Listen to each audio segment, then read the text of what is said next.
Hello and welcome to episode 86 of the Movie Bros podcast. We're your hosts, as always, Duncan and Hayden. Hello. Hello, everyone. And if you're new, welcome. If you're not new, welcome back. If you are new, this is, if you're not new, you're going to be hearing the same thing 86 times at this point. But And I assume most of you have already pressed the skip 5 seconds ahead button like 4 or 5 times now. Or you're running this at 3.5 speed, yes.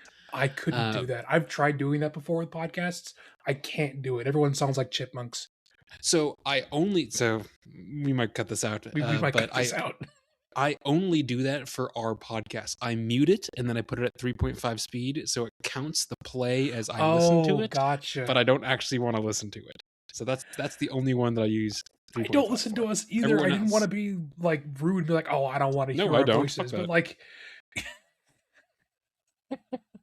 no, I'm good. That makes sense. I don't need to hear that.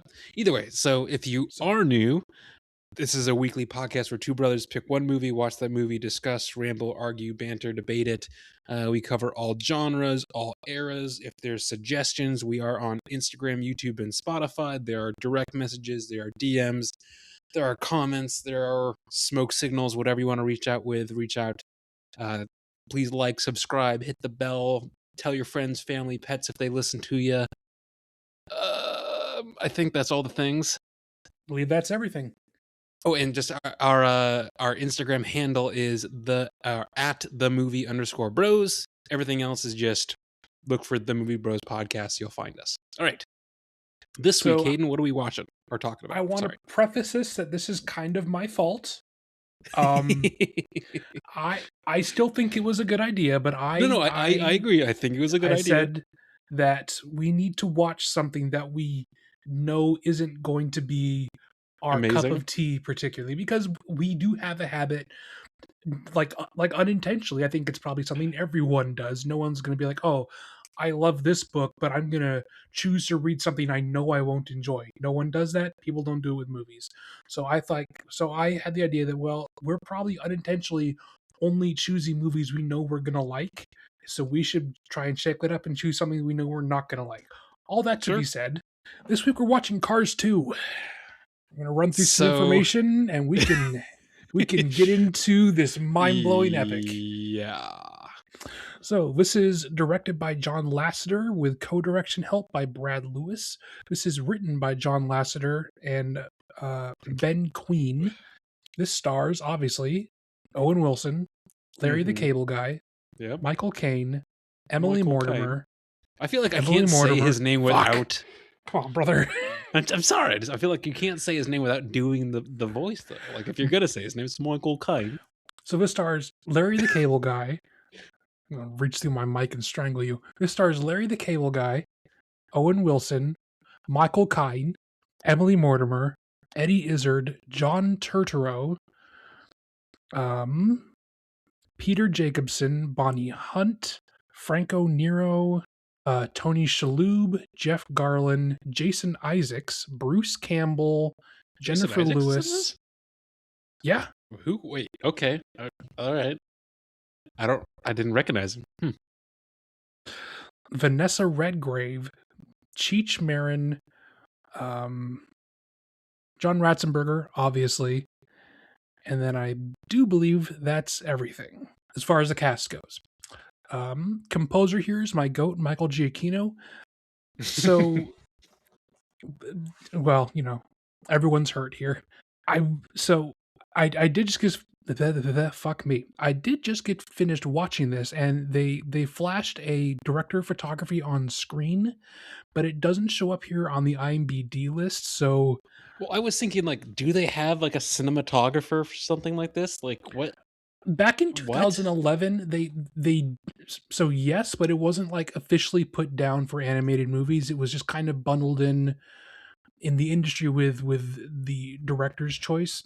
Nowadays, you will see cinematography. It just seems odd because it's Cars 2. I don't know. It sounds weird. I remember a distinct selling point part of WALL-E is that it was shot by Roger Deakins. Really? I didn't know that. Yes. which is why all of the That's Trash Planet kind of looks so wild. good, because it really looks like Blade Runner. The trash, you mean literally Earth? That version of Earth, yes, the Trash Planet. The Trash Planet. The Trash Planet. Okay. Anyway. Okay, we got, well, I feel like this is the good attitude to have to talk about Cars 2. So, starting with why don't we ratings? start out with some ratings, and then we can wrap up this 5-minute episode and we can call it a night. I gave it 1.5 stars. I gave it like right down the middle of like 2.5, maybe 3. Wow. Okay. I didn't hate it. I didn't love it. It seemed exceedingly average to me. So I'm like, okay, that's probably there.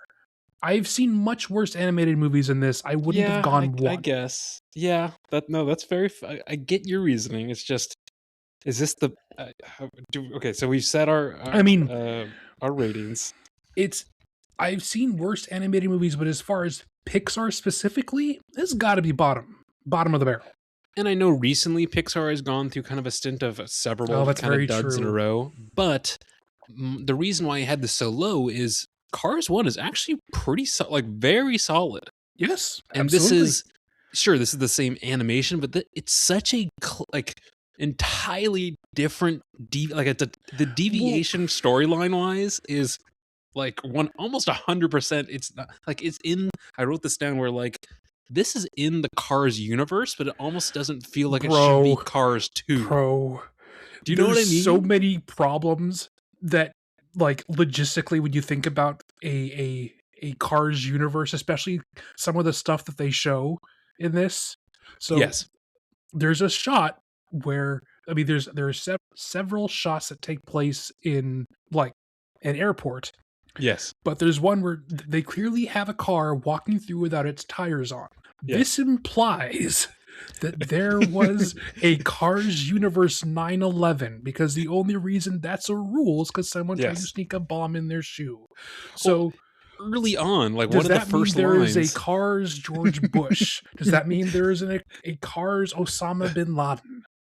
Well, even like one of the first lines that is said by the Michael Caine character, he references something as pear-shaped. I'm like, wait, so do you eat fruit? Oh, what, brother? What is happening? Yeah, because I feel like they could have honestly, like, as a like kind of dumb Cars universe spy movie, you could do a whole movie just as like a spy movie, but then it doesn't really have anything really to do much with the actual like main characters. Like Lightning McQueen isn't even in the, it's a major movie. He's practically a side character, and that is a huge problem. I think the last funny observation I had is that there's okay, the Pope as a car is in this movie. Yes, which Pope is Mobile is an insane sentence. But as you pointed out, there is a Pope Mobile. That means historically in the Cars universe, someone has tried to assassinate the car Pope. I feel like this is a whole thing that we could just it's a rabbit hole that doesn't overly end. I think so. I don't know if we were recording when I made this comment, but one of the main things I noticed, because this is actually the first time I've seen this, I very clearly avoided this. I've seen this. I've seen it once years ago, probably when it first came out. I was like, oh, this is terrible. I never needed to revisit this. So I was more or less going in blind, just remembering, oh, otherwise it's terrible. But that's kind of all I remember. It was 2011. I think I had a girlfriend then. I was busy. I would have been like 15. Getting laid, and I didn't want to go to a Cars movie. All right. Okay, Hayden. Hey. Too busy getting laid. Yeah, because I'm you that nerds. Studley. Clearly. Anyway. No, we're going to cut all that. No, leave it in. Fuck it. We rant and ramble. That's kind of the point of this podcast. Okay, so how do I even start on that tangent? Right, so I don't remember if this was when we started recording, but I'm just going to reiterate it here. Something that I noticed the first time around, because this is the first time I've seen this, is that it is extremely similar to the plot of the Wachowski's Speed Racer movie, which is a movie I love. But every single facet of it is just done at a much lower and shittier quality here. And I also watched, we'll talk about it at the end for movies we watched this week in a different section of this podcast, but I also watched Quantum of Solace, which is all about oil and water and fuel. And I'm like, dude, and it's a spy movie. I'm like, so this is what the fuck is this movie? Because it's Well, I think my main issue here is that one, Lightning McQueen's not the main character, yes, and that is a there's a big issue, I whole think. well, and there's a writing rule for that, is that you don't have your comedic relief character be the main character, because if your comedic relief, it's in the name, you're supposed to relieve tension, you're supposed to relieve stress, you're supposed to be, the joke character. You spend your entire time with the comedic relief character, you're not getting relief Everything's from a joke. anything. Everything's a joke. Nothing means anything. Yeah, all the stuff with Mater, like, not like unconsciously, like either getting in or out of trouble. I'm like, oh, it's all like I'm not invested because there's not really any stakes. No. If it was Lightning McQueen, I feel like, oh, like if he got into this, like, oh, that's Sure. the main guy and he's conscious of it. Well, speaking of Car's consciousness, where is it stored? Because clearly it's implied that you can blow an engine and be fine. Yes. So is the brain in the engine? No. Or is it just... Well, I feel engine is heart and like chest area. So what's the brain? Brain's I don't know, just in the I don't know, it's in the car. Okay. Well, yes, I don't know. I mean, it's a valid question if we're looking at this rationally. And then I guess my other big frustration with this is that there is no reason for this to be a Cars movie. You could make this a normal spy movie set during a race, and it would probably be more enjoyable. Like, you could make this a Rowan Atkinson movie. Mm-hmm. It's instantly better. Yeah. And what I found that going from 1 to 2, the first movie had this, like, I don't know how much you remember from the first movie, but it had the, like... I remember it pretty well because we watched it nearly weekly because we were... Really? So this is 2007. I don't remember this. 2007. So, I was like 12 or 13 or something like that. Uh-huh. And we had Boy Scout stuff constantly over at the house for like adult meeting stuff. And when they do that, they would bring over their kids. They would plop them in the family room. We'd turn on Cars. They would have their planning meeting, and then we'd watch like 45 minutes of it, and then we turn it off. So I always remember those meetings as we were watching Chicken Run over and over and over. It was which is a great movie, both. but yeah, probably both. Either way, so the original versus this one, there's the second one doesn't have this, like, it doesn't have like any heart, I feel like, in it, besides the whole like, oh, I should be okay with my friend being himself. Okay, accepting someone, sure. I don't know. There was so much more actual meaty story in the first one. I mean, comparatively, like, yes, it's still a movie about like conscious fucking cars, dude. But still, I mean, well, I think even have you seen the third one? No, actually, but I would like to, because apparently it kind of just goes back to what made the first one good. Yes, absolutely. I think the problem with this one is, by its very nature, you are splitting up all the characters constantly. And so what makes the first one, even if it's just a superficial charm, it's the character dynamic such as they are working together. So when you split up Lightning McQueen and you split up Mater and Sally and all the people from Radiator Springs... Sally wasn't even like in this at all. Holly Hunt was pretty far down on the cast list. Regardless, though, when you split up everybody, those characters aren't strong enough to stand on their own. But also, it's an ensemble cast for a reason. Yes. Yeah. I don't know. This was not executed well.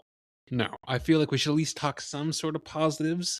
So positive, I like that there's a couple, since I'm not like in the know on all things racing, but like I'm like, oh, I recognize like a couple of the like cameo cars that they're playing themselves in the background. I was like, oh, I know who that is. I recognize that voice, or sure, things like that. I think all of the sight gags for the most part play pretty well. A lot of the building designs are very clever and kind of winking to the camera in a way that doesn't feel too over the top. Some of when they were, I think, wherever I think it was Italy, the first world race. First world race is in Tokyo. Wherever they were, where they were going up and down the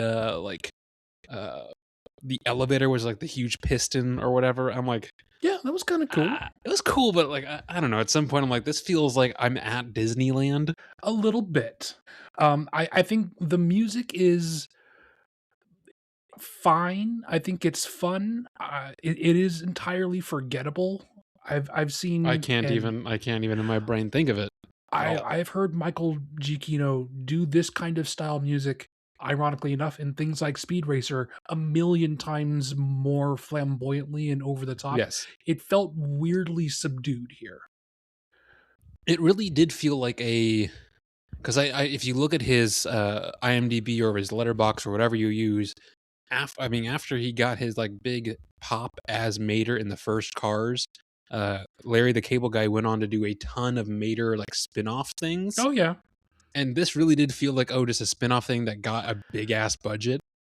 I had literally the exact same thought. That's like one of the actual things I wrote down was that if this came out today, this would be a straight to streaming movie. Yes, absolutely. This 100%. feels like yeah, this feels like a streaming movie that had more budget than it really deserves. And at best, I think it works better if you cut this down to like 45 minutes. This being nearly 2 hours is honestly again, ridiculous. If they did just spy shit or like just focused on like, oh, let's take the Radiator Springs gang and stick them all over the world doing hokey things in different spots, I would be fine with that. Sure, it's the fact that it doesn't want to commit to one or the other here. Either or, yeah, exactly. Which, again, if you want to have Michael Caine and whoever played the girl, purple Portia, whatever Emily the fuck Mortimer, she is, yeah, you would recognize her. In my brain, I know what she looks like. Yeah, but just if you want to do that, great. But just you're getting not really much of either. Yeah, I think this was the push to try to make Mater the main character, and I don't think and then it worked very well. Oh, it didn't work. Let's go back to the stuff that works. Which is why number 3 is essentially just, hey, why don't we do Cars 1 again, kind of. Which it works. I mean, number 1 is the one that I think works the best, but 3 is not a bad movie. I've yet to see it, but I kind of want to see that formula done well, so maybe I'll watch it here in the next couple days. I do kind of I want this to be just a racing movie, and I say that because when the credits play and they have the worst Brad Paisley song you ever heard, they have a bunch of like studio drawn art of all these other places that they were actually at, but we just could never see it. And I'm like, oh, well, just get rid of the spy storyline. I would rather watch Lightning and Mater in an actual round the world racing thing. Yes. Again, I'm just asking for more Speed Racer at this point, but I just made me remember how much I enjoy when that formula actually works. Have we I know we've talked about it. Have we done Speed Racer as an episode? They're all kind of blurring together for me. I can't remember. We mention it about every third episode at this point, but we haven't done an actual episode. Are you sure? I feel like we maybe we haven't. I don't know. We can look. Okay. Well, do you have any more positives? Some of the gadget work for Michael Caine. Sure. So the classic the metal bumper that the older cars have that he turns them into like little grappling hooks. Sure. When he dives into the water, he eats a little breather, like a regulator that literally is for his like engine. Which I mean, it's about 2 seconds of screen time, but I was like, oh, that actually like sort of makes sense because that's where he's breathing, sort of. Okay. No, that's kind of all of my positive. That's why I rated this what I rated it. I was actually, I mean, weirdly, I was kind of impressed with John Turturro voicing the Italian race car. Oh, it didn't sound like him at all. I thought it'd be like Sacha Baron Cohen or something. He was doing such a over the top, like I am Italian. Well, guy. sure. I don't know. Just I thought I was surprised when that name came up on the credits. I could tell it was Michael Caine. Who the guy I just referenced who I said I didn't even hear the guy Jason Isaacs? Yeah, who is he? I think he plays one of the main like evil cars. Oh. Okay, it's just didn't and he has a fairly like recognizable voice. I don't know. Oh, absolutely. I mean he plays Malfoy's dad. Yes. And did you recognize the evil professor as Yes, I didn't think to he mention him, was, but yes. yes, usually plays like a bad German dude, usually. Well, unfortunately, if you're German in American cinema, that's what you're gonna play, Among other things, but yes. among other things. Um, I think this very easily buckets with either Mater or someone's back end full of popcorn or something like that. Absolutely. So I guess I have a question. Would you enjoy this more if you were a young kid? I Do don't you even think know if I would. maybe so you don't The think maybe that, like, because we're both a in our middle 30s or reaching 30, I don't Yikes. yeah, it's a great question. Kind of. Um do you think maybe we're just too old to enjoy something that is that silly? Well, so I think if it was fully just the racing and them being silly together, I think a younger crowd would really enjoy this. But because I try to do something quote semi-adult with like, oh, we're uh doing this alternative fuel, like cornering the like gasoline like this whole other like subplot that was, I think, is really meant for adults to at least understand. I mean, I I think you could probably still understand it as a kid, but I would be bored. Yeah, that's what I'm saying. I'm like, that's why I think this doesn't really work for either party very well. I actually thought that this plot would make a better Incredibles 2 than it would a Cars 2. Like I Uh, don't particularly care for Incredibles 2. I think it is it's fine. I think it's I would place it worse than this Really? because Incredibles 2 has so much more expectation to be amazing and genre, and I mean, you're stacking up against Incredibles 1. I Well, think I'm that gonna have high hopes. well, I think. I mean, this could be a whole episode itself, but Incredibles one, perfect movie. Which, Yes. folks, if you listen to our I was genre say I favorites, I think we actually believe. mentioned it. Yeah, I think I mentioned it for superhero or something, but I think number two is like it's better than most sequels, but it's still obviously nowhere near the first one. Like I was not overly disappointed, like I still had a good time. But this I either tuned out for some of it, I was bored, it just wasn't good. I don't know. I I've feel like always at least felt the characters in Incredibles 2 are together. I mean, not really. Well, the changing dynamic, yes, for the Elastigirl versus Mr. Incredible being like the breadwinner, but comes he Listen, comes we can have a whole different conversation about my issues with Incredible 2. What I'm saying though is that you could do this plot with almost no changes. You just have it be humans. Like, oh, to try and lie low, Bob's gonna some secret organization is going to gift him and his family a vacation where they go around the world, but really he's undercover doing secret superhero work for them. And it I mean, hell, there could even be a racing aspect to it. Like I feel like this plot works infinitely better with the Parr family. well, maybe even less the Parr family and just any human family. Yes, because I feel like Maybe. you could again make this live action and it would probably be still better. I think all of the borderline good aspects of this movie though are the visual car jokes. So I think if you make it humans, you're actually losing what little good it had. And I still feel like going back to the root of it is just picking either is this going to be a fun Cars movie or is this going to be a sort of spy uh Sure. move. I don't know. It just Yeah. I think we've had this issue with Mickey 17 where it decided to do Oh yeah. Feels like two literally different two things. movies Well, haphazardly that is, stapled together. yes, and this is less haphazard and it still flows together. Maybe a little bit better than that one, but like I don't know. I feel like they should have picked a lane. All right. Anything else to say about Cars 2? Oh, and if someone watched this and they're like, man, I either like that or dislike that, I'd be like, well, if you haven't seen Cars 1, obviously you're kind of missing out, but also check out Cars 3 because it's way better. Uh, and if you want to see Cars 2 done more entertainingly, watch Speed Racer. Yeah, and if you want more spy/oil nonsense, check out Quantum of Solace because they're all kind of fucking the same thing. A little bit similar. All right. Anything else before we move on to things we watch, things we want to watch, stuff like that? I have only watched the one movie right now. I watched a movie called Abigail, which is by the same people who did. Is that the vampire one? Yes, by the same people who did. We did a fucking episode on it. There's a sequel coming out. So what? By the same people who did had Samara Weaving. Oh, Ready or Not?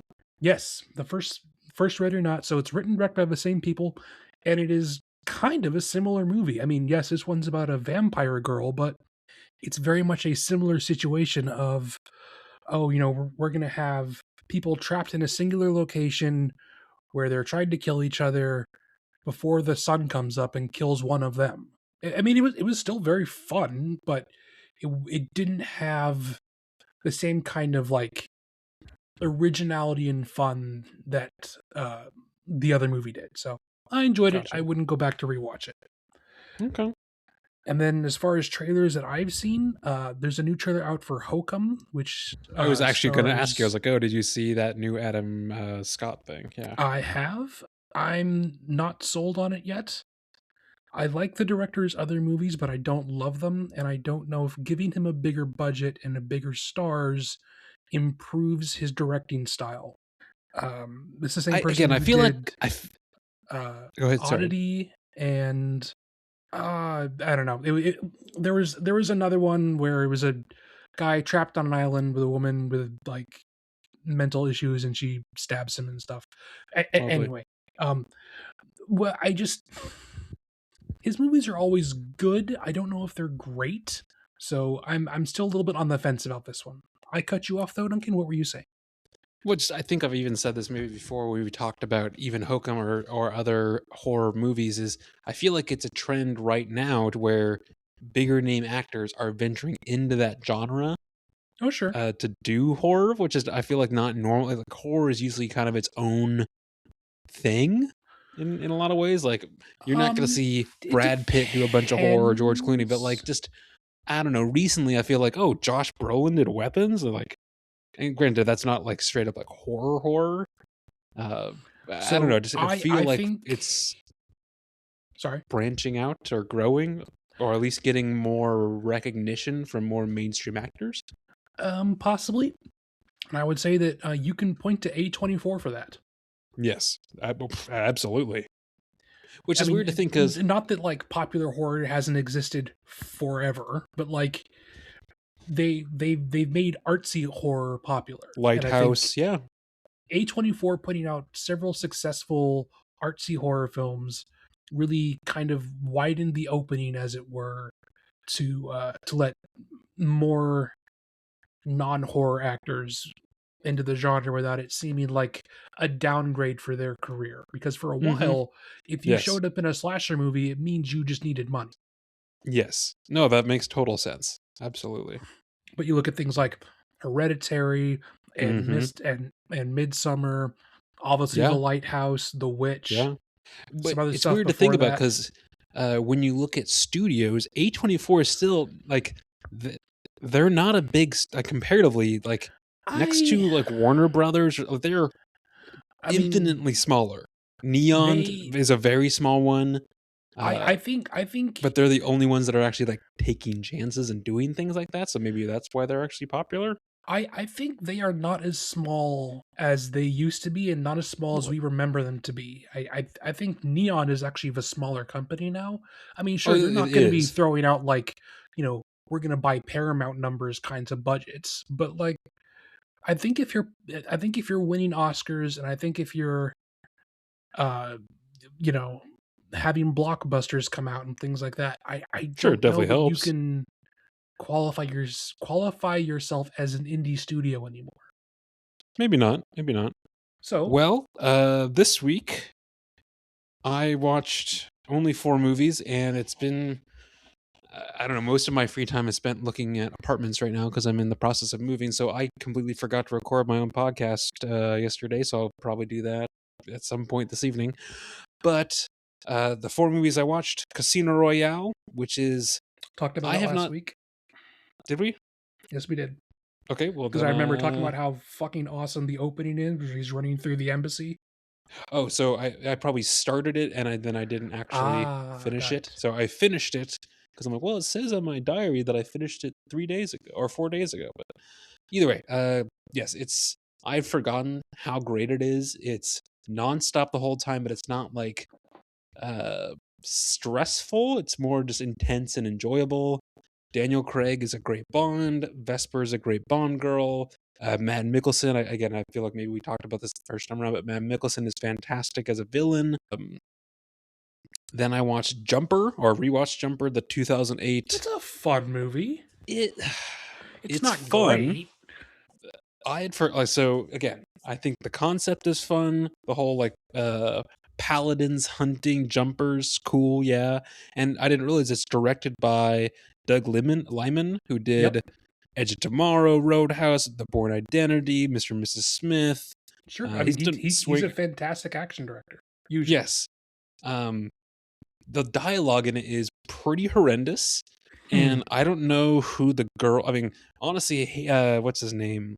Hayden Christensen It's Hayden is. Christensen, and then the girl Yeah, I want to say is Rachel Bilson is her Bielson. I name. think Yes, and if you look, she hasn't really done much outside of it because she she did was a lot pretty of not Lifetime good in movies, it. if I remember correctly. I'm looking at her letterbox, and it only shows 8 entries, including Jumper. Wasn't she on Uh, Gossip Girl for the longest time? I have no idea. I That's don't not know. my. Either Yeah, way, me neither. yes, fun movie. Maybe not a good movie, but a fun movie. Watched Cars 2, and then uh, watched Quantum of Solace, as I referenced earlier, which I even wrote in my review. Like, is Cars 2 a better spy movie about oil? Maybe, because of all the newer Bond movies, I think Quantum is maybe the weakest.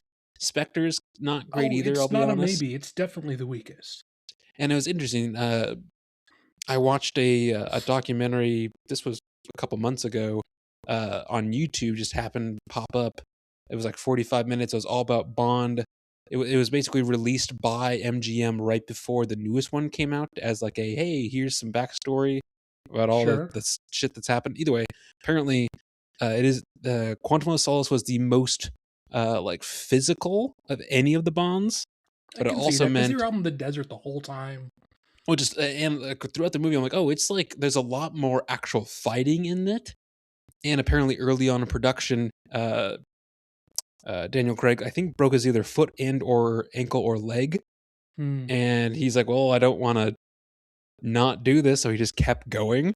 So he's like, yeah, I was pretty much just in pain for months during filming. It was like the worst experience of my life, and because apparently Casino Royale was surprisingly such a banger hit that they rushed to get Quantum out as fast as possible. You can tell. And I looked at the director, which is Mark Forster, which he's done. So he It's like did. usually he does like dramas, I think. Yes, he the only other like true action movie he did was World War Z with Brad Pitt, which is good. I like that movie, It's not a but good Bond movie though. no, like he did Man Called Otto, Christopher Yeah. Robin. Like yeah, he Yeah. does more dramas. The Bond girl in this, Olga Olga Kurylenko. Kurylenko is literally just a Russian model Yes, who has now if tried you to look. jumpstart her career into an actress several different times now, and it's never worked. Yeah, she was in Black Widow and Thunderbolts until she died. Spoiler alert. She was in Oblivion as Tom Cruise's wife, which is weird because in the movie, I'm like, he's like 20 years older than you. I Um, forget she's in that. yeah. Either way, again, the movie, I think it's 3 out of 5, 2.5. I remember It's the opening song being really weird. Like, wasn't it so. Alicia Keys and Jack Uh, White? yes. And parts of it, so there's some bass line or the like some riffs on the guitar by Jack White, which I think are fucking banger. And then they Uh, just slow the song down and she sings for a bit. yes, and there are some parts of the movie that I think are great. Like they go to a opera and he listens in on Quantum's like meeting. Uh, Well, that And then, can't be true, Duncan. No one likes the opera. Timothy Chalamet said so. Then, True, Duncan. No one likes the opera. Timothy Chalamet said so. Dude, that's a whole. Have you seen the stuff where like you can clearly see McConaughey is like, oh, dude, you just fucked yourself. Like, I've seen several memes oh of boy, where he's been photoshopped into the Matthew McConaughey movie, How to Lose a Guy in 10 Days, and it's been changed to How to Lose an Oscar in 10 Days. Yeah, and well, Yeah. I would honestly, I'd rather have Michael B. Jordan get it anyway. I haven't seen Marty Supreme, so I guess I can't really talk. He is good in it, and I don't see how anyone else could have done the role, but he's so he's got plenty of time, dude. He'll find something else that'll get him one, and he will get like. It's not like Michael Jordan's aged. No, but like, how often? Like, Sinners, I think is a lot more of like that's a pretty like staple of like Michael B. Jordan is going to be known for Sinners. Not that Timmy is not going to be known for Marty Supreme. That's definitely going to be, I think, pretty much a staple in his career as well. But either way, sorry, back on track. And yes, those are the things I watched. I don't. Let's see. There's nothing really. I mean, Project Hail Mary comes out in a couple weeks. I'm sure. I think it's going to be fun. I don't. I've heard almost a lot of good, like spoiler-free pre-reviews. So that's good. That's good. My worry is it almost. I want a good space movie, and I worry that Ryan Gosling is going to be too like jokey fun about it. Do you know what I mean? I do know what you mean. I'm not super worried because it's the same writer from The Martian, and I feel like that is also, when you actually look at it, a very jokey movie. But I think it's handled very well, so I think it'll be okay. I hope so. My work is showing for the next week because there's kind of nothing else to show. Crime 101, which the Chris Hemsworth movie. Yes, and everyone what I've seen is like, oh, if you take it for like fun heist getaway movie, sure, you're gonna have a good time. Otherwise, like, it's not good. And it's weird when you look at the cast. I'm like, dude, Chris Hemsworth, okay, Halle Berry, okay, Mark Ruffalo, like, these are not Barry Keoghan. I'm like, it's not a no-name cast. I feel like I did see a review that I think I may have sent you about it, where it's like, this is a medium dumb movie that wants you to think it's really smart. Well, either way, maybe I'll see that at work, maybe not. I don't know if I'm really going to want to set aside free time, especially with everything else that's going on, because this is also finals week for school, plus finding apartment, plus just life. So I'm almost like, we'll see. So I will say that this is going to be posted after Friday, but this Friday is going to be Friday the 13th. And the Grand near me is going to be running all the Friday the 13th movies. Well, of course it is. Which, when else are you going to do that? That sounds kind of fun. I don't know if I would justify... For the bit of it, yes. Yeah, absolutely. I don't know if I would justify to myself spending money on that right now, but I really want to. Sure. But also, the other horror movie that I was interested in, when I think I mentioned it last week, The Undertone, which is about haunted podcasts, funny enough, is also coming out this Friday. I think that looks so dumb. I kind of want to see it just because I'm curious to see what they do with the sound design. Sure. Which means I will legitimately probably just wait for it to be on streaming because I'll be able to hear it better in my headphones. Yeah. I get the reasoning for wanting to see it, but I'm also like, wow, they're really reaching with the like, oh, what else is podcasts are a thing right now. How do we make this scary? I think one of the best things about the horror genre is also one of the worst things, and that's anyone can think anything is scary. That's true. You can make any situation you want into a horror movie. That does not mean every situation should be made into a horror movie. So this might be one of them times. Who knows? Well, that was Cars 2 and an eclectic discussion of other things. Next week, Duncan, what are we watching? So this was episode 86. Next week for episode 87, we will be watching and discussing and arguing and talking about I think it was a 2024. Let me look it up. I don't remember what when is that it? came out. It's the Green Knight. This is I the think it was Dev Patel. during COVID. Oh, So probably like 2021. yeah, Wow. Okay, I didn't realize it's already been 5 years. It's 5 years. crazy. Um, I've seen it. Hayden has not. I don't want I've to say seen too lots much of like more. cinematography gifs from it, and it looks incredible. That is the main reason why I was like, hell yeah, we should watch this. Because yes, the cinematography, spoiler alert, folks, is really cool. Uh the other stuff is, we'll talk about it. Either way, if you want to watch and follow along, folks, that is on Netflix. It's a little over 2 hours. I think it's like 2 hour 10 or something like that. Yeah, thanks for listening, and we'll catch you all next week.